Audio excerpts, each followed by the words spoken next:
Hello guys, welcome back to my channel. आज मैं फिर से आपके लिए एक सच्ची और एक डरावनी स्टोरी लेकर आ गया हूँ, जिसे सुनने के बाद आपकी भी रूह कांप जाने वाली है। तो वीडियो को एंड तक जरूर से देखना।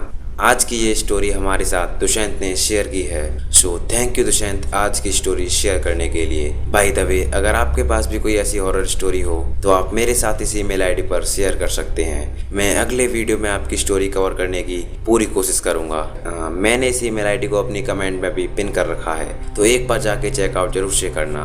और अगर आप इस चैनल पर पहली बार आए हैं तो चैनल को सब्सक्राइब जरूर से कर लेना, ताकि आप ऐसी ही और हॉरर और डरावनी कहानियों की अपडेट बिल्कुल मिस ना करें। तो चलिए शुरू करते हैं आज की हॉरर स्टोरी। दुष्यंत, जो कि अभी पढ़ाई कर रहा है, उसने अपनी 12th कंप्लीट करने के बाद दिल्ली यूनिवर्सिटी में एडमिशन ले लिया। लेकिन उसने एडमिशन जो था काफ़ी लेट लिया था, इसलिए उसे एडमिशन तो मिल गया, लेकिन जब हॉस्टल की बारी आई तो उसे हॉस्टल में एक भी रूम खाली नहीं मिला। जो हॉस्टल था वो पूरा फुल हो चुका था। दुष्यंत के कॉलेज के आसपास पूछने पर भी पता चला वहाँ पर कोई भी रूम अवेलेबल नहीं है। और दुष्यंत तो हैदराबाद का था, उसका घर से अप डाउन करना बिल्कुल पॉसिबल नहीं था, इसलिए उसे किसी भी हालत में वहाँ रूम चाहिए ही था। तो उसे याद आया कि उसके एक रिश्तेदार हैं जो कि दिल्ली में रहते हैं। तो जब उसने उनसे बात करी तो उन्होंने बताया कि जिस घर में हम रहते थे वो काफ़ी दिनों से खाली पड़ा है और तुम चाहो तो वहीं रह सकते हो वहाँ, बट वो घर काफ़ी शमशान और काफ़ी अकेली जगह पर है, जहाँ पर तुमको डर भी लग सकता है। बट दुष्यंत को और कहीं रूम नहीं मिल रहा था, उसके पास और कोई चारा भी नहीं था, इसलिए उसने अपने रिश्तेदारों से हाँ कर दी और बोल दिया, आप मुझे उस घर की चाबी दो, मैं उस घर में रह लूँगा। मुझे क्या है, मुझे तो उस घर में पढ़ना ही है, मुझे बाहर की चीज़ों से क्या ही मतलब। अब दुष्यंत अपना सामान पैक करके उस घर में जा ही रहा था कि जैसे ही वो घर के पास पहुंचा, उसे काफ़ी नेगेटिव वाइब्स फील होने लगी। उसे ऐसा अजीब सा फील होने लगा कि जैसे उस घर में कोई आत्मा हो। उसे वहां पहुंचते ही काफ़ी अजीबोगरीब ख्याल आने लगे।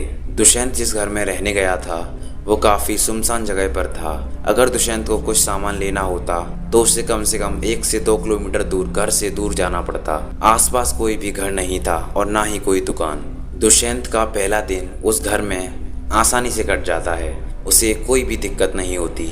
लेकिन असली परेशानी तो तब शुरू हुई जब दुष्यंत अपनी पढ़ाई करके दूसरे दिन घर वापस आया और रात को वो सो रहा था। तभी रात को अचानक उसे एक अजीबोगरीब आवाज़ सुनाई देती है।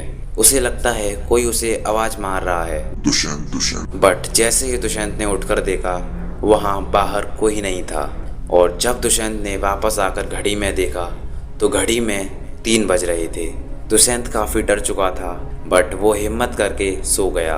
अगले दिन फिर वही वाक्य रिपीट होता है। दुष्यंत खाना पीना बना करके अपना सब काम अपना होमवर्क वगैरह करके लेटा होता है। तभी उसे घर के बाहर से फिर से वही आवाज़ आती है, बट कोइंसिडेंटली वो देखता है कि आज भी घड़ी के करेक्ट 3 बजे हुए हैं। इस घटना को देखकर दुष्यंत काफ़ी डर जाता है। वो सोचता है ऐसा कौन है जो मुझे रात को आवाज़ मार रहा है, वो भी रात के करीब 3 बजे। और एक बात और मैं आपको बता दूं, जिस घर में दुष्यंत रहता था उस घर के बाहर एक कुआं भी था। वो कुआं भी काफ़ी सुनसान था और काफ़ी गहरा भी। अब ऐसे ही करते करते दुष्यंत के करीब 3-4 दिन बीत जाते हैं। उसके साथ रोज़ यही हादसा रिपीट होता है, बट दुष्यंत डरने के बावजूद भी अपना समय काट रहा था, क्योंकि उसे और कहीं भी रूम अवेलेबल नहीं था। तो 5वें या 6ठे दिन दुष्यंत के 3 दोस्त थे, उनमें से एक का बर्थडे था। तो उन लोगों ने सोचा क्यों ना मिलकर पार्टी करी जाए। तो वो लोग एक अच्छी सी जगह ढूंढ रहे थे पार्टी करने के लिए। तभी उनमें से जो एक दोस्त होता है वो बोलता है, दुष्यंत जिस घर में रहता है वो बिल्कुल खाली है, वो अकेला रहता है, तो क्यों ना वहीं जाकर पार्टी करी जाए। तो फिर दुष्यंत और उसके दोस्त उसके घर पार्टी करने पहुंच जाते हैं। बट उसमें से जो एक दोस्त था वो काफ़ी निडर था, उसे भूतों वगैरह में बिलीव नहीं होता था। जब दुष्यंत ने उस लड़के को सभी बातें बताई जो कि उसके साथ हुई थी, तो वो बोलता है ऐसा कुछ नहीं होता, भूत कुछ नहीं होता, ये सब कहने की बातें हैं। तो जैसे ही वो लोग घर पहुंच जाते हैं, उन सभी में इसी बात को लेकर एक चैलेंज हो जाता है। वो दुष्यंत और उसके 2 दोस्त जो होते हैं वो तीसरे दोस्त से बोलते हैं कि अगर तू भूतों में बिल्कुल बिलीव नहीं करता, अगर तू सच में निडर है और सच में बहादुर है, तो घर के बाहर 2 मिनट अकेले बिता कर दिखा। तू घर के बाहर जा और हम घर का दरवाज़ा बंद कर लेंगे।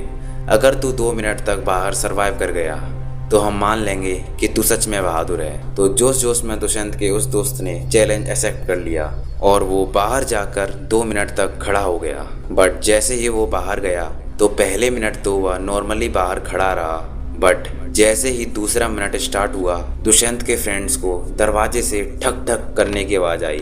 दरवाजे से बिल्कुल ऐसी आवाज़ आ रही थी, ठक ठक ठक ठक। तो दुष्यंत के दोस्त काफ़ी घबरा गए और उन्होंने तुरंत दरवाज़ा खोला और दरवाज़ा खोलते ही देखा चौथा दोस्त जो कि बाहर चैलेंज करने गया था वो काफ़ी डरा हुआ है। इसको देखकर वो लोग भी काफ़ी डर गए और जब उससे पूछा क्या हुआ, तू इतना क्यों डरा हुआ है, तो उसने बताया कि मैं जब बाहर खड़ा था तो कुएं में से कोई मुझे आवाज़ मार रहा था, कोई मुझे चिल्ला चिल्ला कर अपने पास बुला रहा था और एक टाइम पर तो मुझे ऐसा लगा किसी ने मेरे कंधे पर हाथ रखा है और एक टाइम पर तो मुझे किसी ने धक्का भी मारा ना। इसे देखकर मैं तुरंत वहाँ से भागकर आ गया और तुरंत ही दरवाज़ा बंद कर लिया। ये सुनते ही चारों के मुंह पर सन्नाटा छा गया, उन चारों की बोलती बंद हो गई। कोइंसिडेंटली जब दुष्यंत ने घड़ी में देखा तब रात के 3 बजे हुए थे। इसको देखकर दुष्यंत समझ गया वो भूत वापस आ गया है जो मुझे रोज़ परेशान करता है और तुरंत ही दरवाजे से दोबारा वैसी ही आवाज़ आने लगी, ठक ठक ठक ठक। उन चारों में से एक दोस्त तो डर की वजह से बेहोश हो गया और जैसे तैसे एक दूसरे के साथ रह के भगवान जी का नाम लेके चारों ने रात काट ली और सुबह होते ही वो सब अपने अपने घर चले गए और दुष्यंत भी अपने रिलेटिव्स के पास पहुंचा और उनसे बोला, आप मुझे सच सच बताओ, उस घर में ऐसा क्या है जो आप पहले मुझसे जाने से मना कर रहे थे और मैंने भी वहाँ पर कुछ नेगेटिव एनर्जीज को फील करा है। तो रिलेटिव बोलते हैं, हम आपको सच सच बताते हैं, ये जो घर है वो एक शमशान घाट पर बना हुआ है। जिस जगह पर ये घर बना हुआ है उस जगह पर पहले एक शमशान घाट हुआ करता था और हमने भी वहाँ कई नेगेटिव एनर्जीज को फील करा था, इसलिए हमने वो घर छोड़ दिया। बट तुम्हें घर की ज़्यादा ही ज़रूरत थी, इसलिए हमने तुमसे उस घर में रहने से मना नहीं किया। दुष्यंत के रिलेटिव्स बोलते हैं, अगर तुम्हें अपनी जान प्यारी है तो तुम उस घर में दोबारा मत जाना, वरना वो भूत सबको जान से मार देगा। बट दुष्यंत बोलता है, मुझे एक दिन तो उस घर में वापस जाना पड़ेगा क्योंकि मेरी सारी बुक्स और मेरा सारा सामान उसी घर में है, तो मुझे उस घर में तो जाना ही पड़ेगा।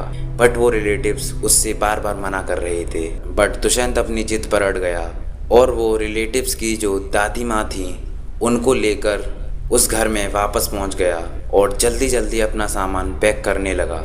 तभी दुष्यंत अपना सामान पैक कर ही रहा होता है, तभी देखते ही देखते दादी माँ की हालत काफ़ी बिगड़ जाती है। उनकी हालत इतनी बेकाबू हो जाती है कि वो बेहोश हो जाती हैं और ज़मीन पर गिर पड़ती हैं। दुष्यंत के पसीने छूट जाते हैं, वो काफ़ी डर जाता है।